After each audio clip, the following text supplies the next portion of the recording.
Hey guys, Jason here from Logical, and welcome back to our little series that we're talking with business owners about how COVID has affected their business, what are their plans afterwards, and how they feel about the current state of play. I'm used to, in a past life, interviewing rock stars, and I've got one of the biggest rock stars in the world of technology with me Good on you. today. You are a rock star, mate. You were Australian Computer Society CXO Disruptor of the Year, founder and CEO of Zetaris. Vinay Samuel, welcome. Thanks, Jason, and quite a warm and creative introduction. So I appreciate that, man. How How, are you? how are you, most importantly? How are you and the family? How are the staff at Zetaris? Everyone handling things well? Yeah, everyone's sort of, as everyone is at the moment, hunkered down at home and trying to make the best of a pretty terrible situation. Family's great. What about your family? You doing well? Everyone's okay at Everyone's home? good. The birds are great. The dogs are fantastic. Everyone's happy that I am Yeah. home. But over in New Zealand, everyone is safe as well because Jacinda's put the bans on things. So everything is good. But mate, tell us, for those people that don't know much about Zetaris, tell us a little bit about the business, where you guys are at. It's an exciting story.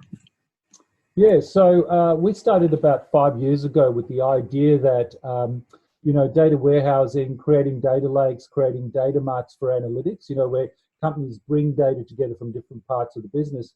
That was clearly too hard to do, still is, fraught with errors, costs lots of money, takes lots of time. So if you ask any chief data officer out there, how's your data platform going? They're going to say, oh boy, I've got armies of people around it.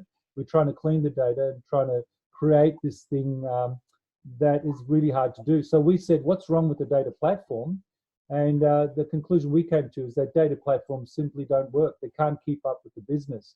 So the idea we came up with was this idea that you don't have a data platform, you have a thing called a data fabric, where you leave your data in different places and you just use our software, which is called a Zetaris Data Fabric, to join data in different places and query it. So we've been going with that concept for about 5 years. Banks, telcos, retailers, governments have validated it.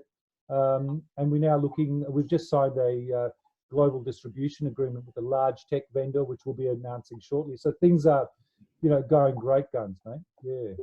Good stuff. And I guess software businesses have been, they're fairly agile anyway in the way they operate. How has the COVID situation affected your business? Oh, look, it has affected us. Initially, we had quite a slowdown on a number of our projects, delay in revenue. I think everyone's experiencing that. But over the last 2 to 3 weeks, I think there's at least from what we've seen, there's a slow ramp up already happening. I'm already seeing people in our networks, in our ecosystems, adjusting to this new environment, learning how to cope with, doing business online over the phone. And why can't we? We've got the technology. So yeah, look, I feel almost embarrassed to say we've signed a couple of deals with a large telco this week, which is fundamental to our business. We've closed a small funding round, which is part of this distribution agreement, which we'll be announcing shortly. So, I think there's in our little world, the data ecosystem, people are starting to recognize that we've got to support our end customers. Business has to go on. So people are getting creative and getting used to the new. Fantastic. So, some positive stuff there, and I guess ultimately that means for you coming out of COVID, that's gonna mean a ramp up from a talent point of view, Yeah. from a logical standpoint. Yeah. What does a CEO like yourself think in terms of, okay, we've got some stuff that we've won, we've got some stuff we need to achieve. How do we access the right talent in this sort of environment? What sort of things do you think? Yeah. So coming out of COVID is a fundamental issue, I think, to all CEOs out there.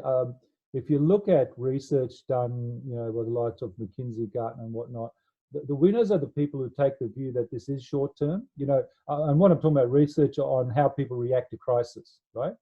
There's two types of people, and the winners are the ones that say, this crisis is short term, it's localized. And what I mean by localized, I don't mean geographically, because obviously COVID's all over the world, but the issue is different in different industries, different customer bases. It's localized to your business and your ecosystem. And therefore, following from that, you can control it by pulling the strings that are within your center of control. And so that's what we're doing. We're saying, what are the things we can control? Well, Zetaris can look at its business model and decide what are the parts of the business model that we can run and accelerate and evolve, and definitely a web-based model, a software as a service model, which is what we were planning to do at the start of the year. We're doing it a lot faster. A distributor model through partners who have web capability and distribution.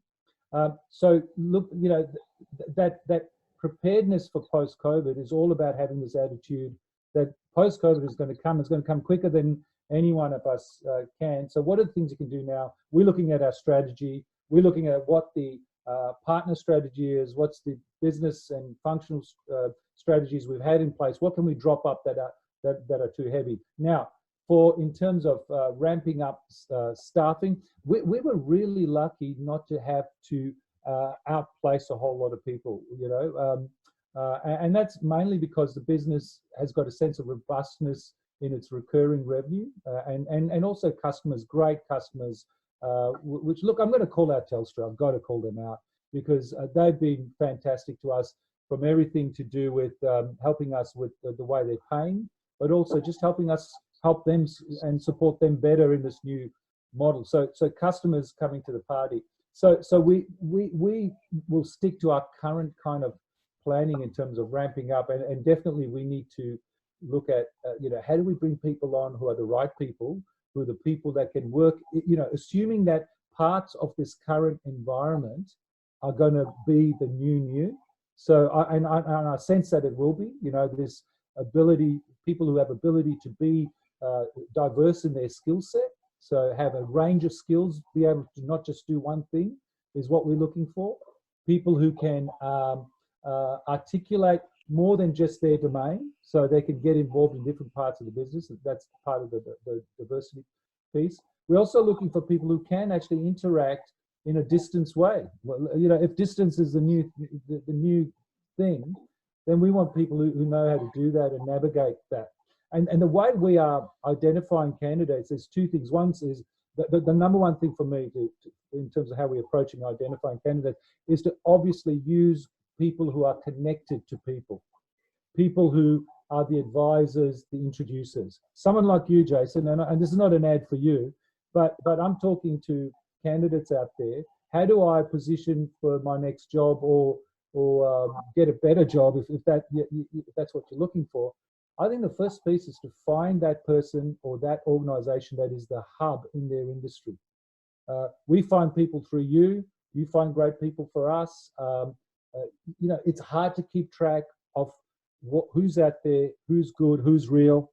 And for me, having an advisor, having an introducer, having someone who's not a recruiter, but someone who's an industry player, an advisor, who's adding that unexpected value. This is not a big compliment fest for you. This is what I'm telling candidates to look for, because what they need to do is focus on networking, focus on getting out there, focus on adding value during this downtime. So if I was a candidate, say I'm a data modeler and I've been outplaced or stood down, or I'm just looking for my next job, get some profile. Talk to someone like Jason or one of your counterparts, Jason, in your company or across the industry, and understand how to build profile, understand how to add unexpected value, where people go, hey, this guy's a data modeler. He's just built a model that's similar to what I want to build, and he's sharing how to do it. Let's go. So those are just some random sort of thoughts around what candidates should be looking at post-COVID. It sounds like, from a Zetaris point of view, confidence is pretty high for you across what you've got planned post-COVID, and even as you go through this journey. Now, we're going to start these interviews or end these interviews on a confidence counter out of 10. So I want to ask you, Vinay Samuel, founder, CEO of Zetaris, confidence counter out of 10 for you is? I'm at an 8, and I've got to tell you, absolutely. I see us coming out, Australia and the world coming out of this like a bat out of hell. We're going to be ramping up faster than you've ever seen a business ramp up. A lot of people are using history to describe something that's never happened before. That's crazy, isn't it? Right? So as fast as we shut down, we will ramp up faster because of the competitive nature of human beings. Do we all remember the wagons chasing the gold mines in the Wild West? They were all racing each other in the gold rush. That's what's going to happen as soon as people are, it's a combination of confidence, but it's also the people with the right character will be saying, the gold rush is on, let's get competitive, let's go hard. In fact, the competitive piece is already happening. We're doing it. We're getting super competitive in all aspects of our business, including recruiting, as you well know. So yeah, I'm at an 8, man. Awesome. Then I have to tell you, I've interviewed some big names in my time. I've interviewed Duran Duran. I've been in front of Robbie Williams, Christina Aguilera, but you're the easiest interview that I've had, so I thank you for that. Well, thanks for helping me get prepared, Jason. Guys, Vinay Samuel from Zetaris. You should check out his product, Zetaris.com. Any other messages you want to send out into the ether? Oh, look, main message, keep safe, do everything they're telling you to do. But remember that, in good times, we build great confidence. In these hard times, we build great character. So this is about being strong and knowing that that good day will come, and it's coming quicker than we know or we expect. So get prepared. Life's going to be great post-COVID. Great words, Vin. Thank you very much. We will be back with more business leaders across the community here in Australia. I'm looking forward to chatting with you soon, Vin. It's almost, we need to have a beer. Let's do it. Come over to my place. No, just kidding. See you all soon, everyone.